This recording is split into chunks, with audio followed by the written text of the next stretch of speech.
Excelentíssimo Senhor Presidente da Assembleia, Senhora e Senhores Membros do Governo Regional, Senhoras Deputadas e Senhores Deputados. Eis-nos chegados ao 42º aniversário da Revolução Libertadora de Abril, a tal que abria as portas da liberdade e que ela e só ela possibilitou a existência da autonomia da Madeira. Foi, efetivamente, naquela madrugada resplandecente de 25 de abril de 74, quando da libertação de Portugal das garras da ditadura fascista, que se escancararam as portas da autonomia porque os povos destas ilhas tanto ansiavam. Fartos de serem maltratados e explorados pelos fascistas salazarentos e pelos senhorios da Madeira Velha, com a Revolução dos Cravos, milhares de conterrâneos nossos acalentaram o sonho de uma autonomia que fosse um importante instrumento ao serviço da democracia e do desenvolvimento, que diminuísse as simetrias sociais e que retirasse milhares de pessoas da mais absoluta pobreza.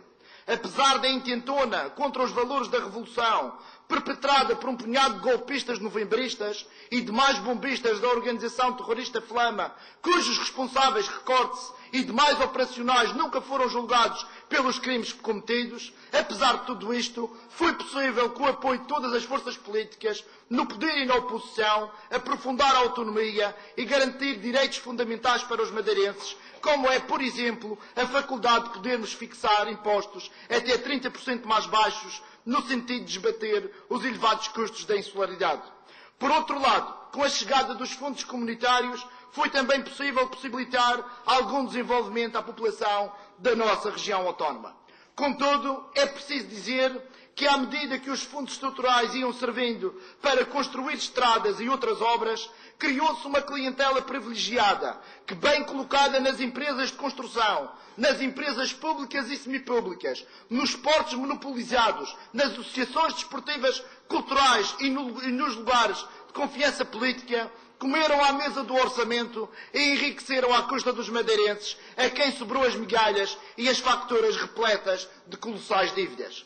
A par disso, espezinharam a democracia, cercearam liberdades, amordaçaram o Abril e agora fingem nada em terem a ver com isso, apesar do atual Presidente do Governo ter sido sempre cúmplice do ancião das angústias e nunca termos ouvido daquela santa boca um único pio quando o regime perseguia os democratas, negava dinheiro às autarquias de cor diferente e ameaçava de despedimento até funcionários públicos de carreira que não vestissem a camisola alaranjada. Pior, tantas vezes foi conivente com tais práticas que elas corriam-lhe no sangue. Só quem nunca ouviu falar de relatos semelhantes, procedimentos déspotas, quando mandava na principal autarquia da região, é que se escandalizou com um quase despedimento de uma sua colaboradora ao vivo e a cores pela televisão.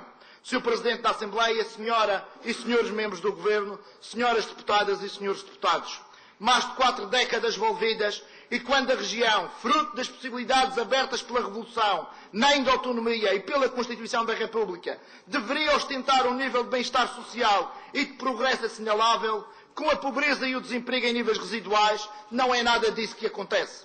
Ao contrário dos empresários amigalhaços do regime, que com os seus monopólios e favorecimentos fizeram fortunas incalculáveis e ainda são protegidos pela atual governança, uma parte importante da população da nossa região está mergulhada na mais profunda miséria, sem ter o que comer, sem serviços de saúde decentes, desesperados com o desemprego, aflitos com a pensão de miséria que não chega para os remédios, envergonhados com as penhoras de salários e com a perda das casas, desfalecendo nas escolas porque não há pão e leite para o pequeno almoço em casa.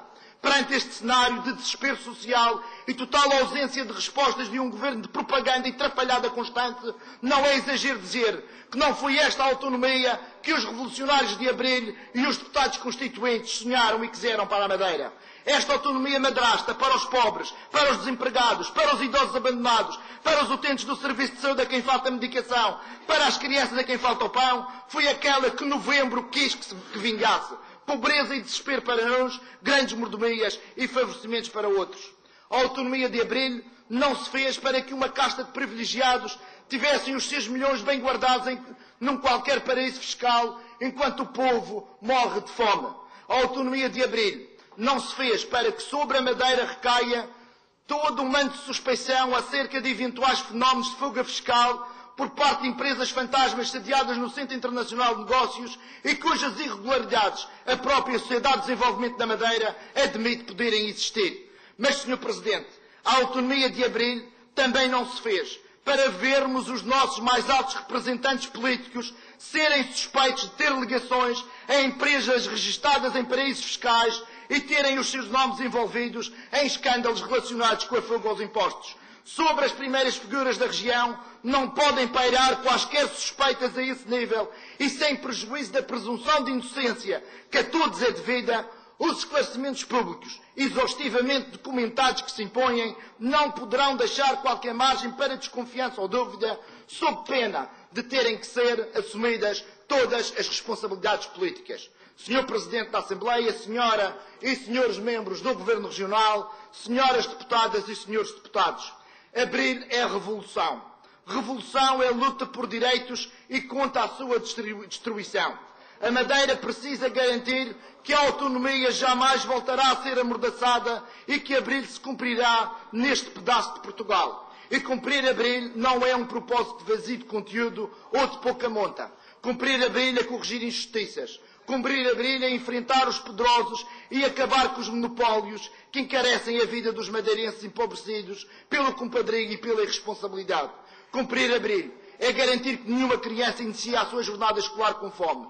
Cumprir abril é garantir que os idosos têm comida na mesa todos os dias e que não lhes faltam os medicamentos. Cumprir abril é garantir que tudo será feito para que os 2/3 de desempregados sem acesso a qualquer subsídio na nossa região vão ter direito a uma segunda oportunidade.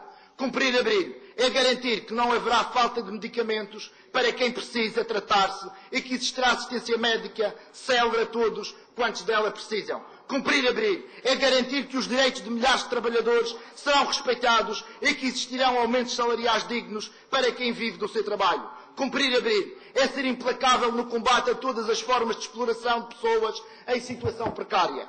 Cumprir abril e a sua Constituição é lutar para que exista um governo comprometido com as pessoas e que faça mais, muito mais do que mera propaganda. Por isso, cumprir abril é reforçar a luta por uma outra governação que coloque as pessoas em primeiro lugar. Cumprir abril é preparar maio, o maio da luta pelos direitos e da luta contra a opressão. Maio, o que traz a luta de abril à rua, está já ali ao virar da esquina. Abril e maio estão na rua. A luta continua.